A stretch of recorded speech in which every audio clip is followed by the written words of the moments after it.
کہ آج دنیا قرآن کا مقابلہ کرنے سے قاصر ہے جس طرح ماضی میں قاصر تھی، اور قیامت تک اس کا معاوضہ ممکن نہیں ہے، اور جب معاوضہ ممکن نہیں ہوگا تو اونچی ہتھ کنڈے ہوں گے اور اس طرح کی نیچ حرکتیں ہوں گی۔ لوگوں نے لوگوں کے ساتھ لڑائیاں کیا، بھلا کسی نے کتابوں کو بھی جلایا ہے، کسی نے کتابوں کی بھی بے حرمتی کی ہے، کبھی ایسا بھی ہوا ہے؟ اور آج جو مغرب کے قصیدے پڑھتے پھرتے ہیں، یہ ان مکروہ چہروں کو دیکھیں۔ تو آئیے میں اور آپ اس کتاب سے جڑ کر کے اپنی زندگی کو ان بلندیوں پر لے جائیں کہ پھر ہماری گرد راہ کو بھی کوئی چھو نہ سکے۔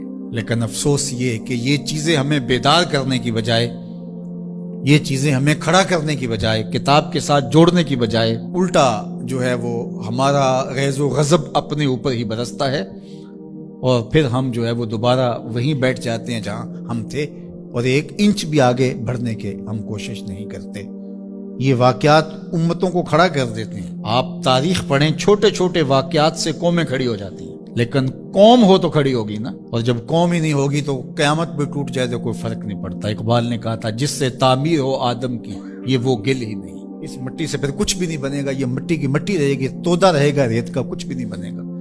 قیامتیں گزر جائیں تو کچھ نہیں ہوتا۔ تو یہ چیزیں امت کو کھڑی کر دیں اور کتاب رحمت کے ساتھ ہم جو ہے وہ جڑ جائیں، اور اس طرح جڑیں کہ ہمارا اوڑھنا بچھونا اس کتاب کی تعلیمات کے نتیجے میں ہو، اور پھر دیکھنا کہ دنیا تسخیر کرنے کا راستہ یہیں سے نکلے گا۔ اللہ جل شانہ ہمیں ہمت عطا فرمائے۔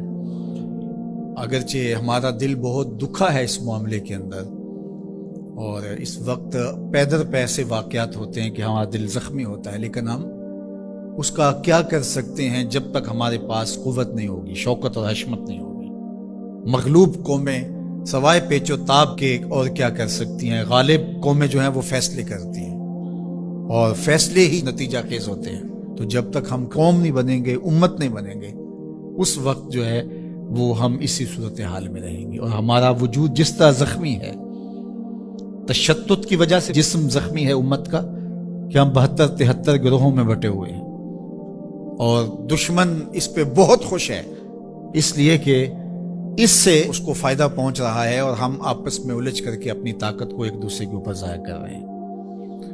دوسری جانب ہم جغرافیائی تقسیمات پر یقین اس قدر پختہ رکھ لیا ہے، جو ایک مغرب کی سازش تھی۔ جب سلطنت عثمانیہ ٹوٹی تھی، عرب ممالک کو ٹکڑیوں میں بانٹ دیا گیا، اور باقی ممالک کو جو ایک وحدت تھی امت کی، اس کو تقسیم کر دیا گیا، اور یورپ یونین 27 ممالک کے اوپر خلافت سے تصور دے کے دوبارہ جڑ جاتے ہیں۔ وہ بکھرے ہوئے جڑ کر کے اپنا مشترکہ دفاع، مشترکہ کرنسی اور یہ ساری چیزیں بنا کے، تو وہ باقاعدہ 27 ملک جڑ جاتے ہیں۔ 50 ریاستیں امریکہ کی ہیں جو جڑی ہوئی ہے، اور ایک وحدت ہے۔ تو امت مسلمہ کو ٹکڑے ٹکڑے کر دیا، اور آج دیکھیے کہ ان ملکوں کی باہم لڑائی سے شام کا کیا حال ہو رہا ہے اور یمن کا کیا حال ہو رہا ہے۔ بلکتے ہوئے یتیموں کے آنسو پوچھنے والا کوئی نہیں، سب کو اپنے مفادات سے غرض ہے۔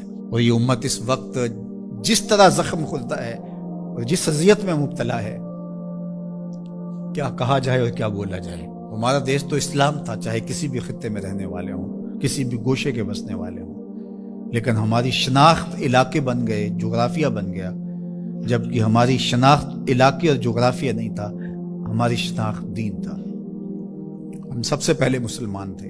تو پہلا حق قرآن مجید کا، اس پر ایمان لانا ہے، اور اس کے تقاضوں سمیت ایمان لانے سے دنیا آخرت کی برکتیں نصیب ہوتی ہیں، اور قرآن مجید کے ساتھ جو باطنی تعلق ہے جب وہ مضبوط ہوتا ہے تو پھر اس کے صلے میں قرب الہی کی دولت نصیب ہوتی ہے۔ جب اس کے ساتھ تیقن پیدا ہو جاتا ہے، یہ تیقن ہی من میں روشنیاں پیدا کر دیتا ہے۔ دوسرا حق اس کتاب کا یہ ہے کہ اس کو صحت لفظی کے ساتھ تلاوت کیا جائے۔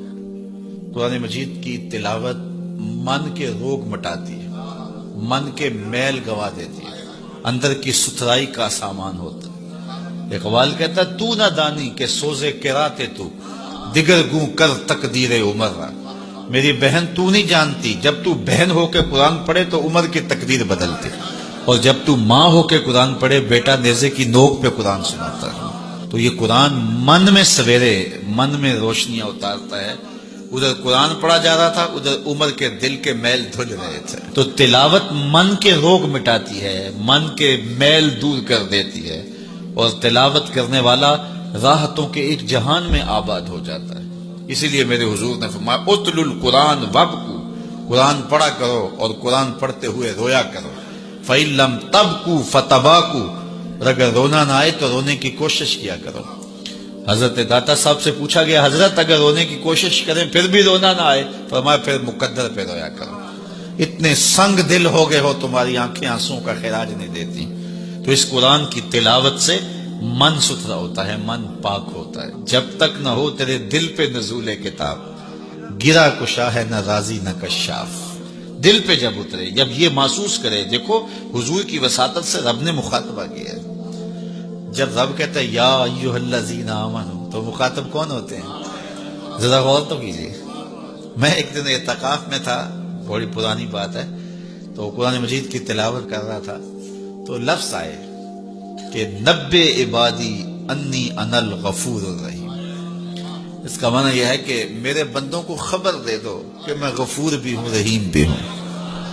اللہ، یہ بات تو حضور کی وساطت سے ہمیں کہی گئی نا، تو یقین جانے ایسا نشہ طاری ہوا، میں وہ لمحے نہیں بھول سکتا۔ تو میں بڑا ضبط کرنے کی کوشش کی لیکن مجھے ضبط نہیں ہو رہا تھا، اور پھر مجبور ہو کے میں اٹھا اور ایک ایک حجرہ اعتکاف میں گیا اور سب کو جا کے میں نے کہا یہ رب کا کلام سنو۔ رب کہتا ہے میرے بندوں کو بتاؤ، خبر دو، میں غفور بھی ہوں رحیم بھی ہوں۔ تو یہ قرآن کی تلاوت کے مزے ہوتے ہیں۔ تیسرا حق قرآن مجید کا ہمارے ذمے، اس کو مفاہیم و مطالب کے ساتھ سمجھنے کی کوشش کرنا کہ یہ قرآن ہمیں کیا کہہ رہا ہے۔ وہ کبھی تلاوت ہو رہی ہوتی ہے اور پڑھنے والا پڑھ رہا ہے کونوا قردۃ خاسئین، لوگ کہتے ہیں سبحان اللہ، جبکہ وہ کیا کہہ رہا ہے، چونکہ سمجھ نہیں ہے کہ کہاں کیا جا رہا ہے۔ تو اس کو سمجھیں کہ یہ کتاب ہمیں کیا کہہ رہی ہے اور اس کا میسج ہمارے نام کیا ہے۔ حضور کی وساطت سے ہمارے نام یہ رب کا پیغام ہے۔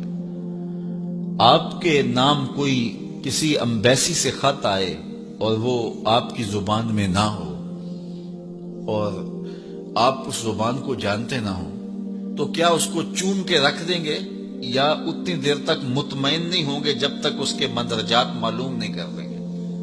آپ کہیں گے کوئی خیر کی خبر ہے، کوئی دکھ کی خبر ہے، کیا بات ہے، میں اس کو دیکھنا چاہتا ہوں کہ مجھے انہوں نے لکھا ہے تو کیا لکھا ہے، میرے نام پیغام کیا ہے۔ تو جس زبان کو آپ نہیں جانتے وہ خط آپ کے نام آتا ہے تو اتنی دیر تک آپ مطمئن نہیں ہوتے جب تک آپ اس کو جو ہے وہ ایسے شخص کے پاس نہیں لے جاتے جو اس زبان سے آشنا ہوتا ہے۔ تو یہ رب کا خط ہے، حضور کی معرفت۔ تو یہ پڑھے نا ہمارے رب نے ہمیں کیا پیغام دیا ہے، اور پھر جب اس کی تلاوت کریں گے اور اس کے مفاہیم کو سمجھنے کی کوشش کریں گے تو یہ قرآن فیض دیتا ہے۔ یہ قرآن اپنے مخاطب کو، یہ تو خالی پڑھا جائے پھر بھی فیض دیتا ہے، بلکہ خالی پڑھا نہ جائے دیکھا جائے پھر بھی فیض دیتا ہے۔ اس کو دیکھ بھی لیا جائے، اس کے سننے سے فیض ملتا ہے، اس کے پڑھنے سے فیض ملتا ہے، اس کے دیکھنے سے فیض ملتا ہے، اس کے سمجھنے سے فیض ملتا ہے، اس کا درس دینے سے فیض ملتا ہے، اس کا درس لینے سے فیض ملتا ہے۔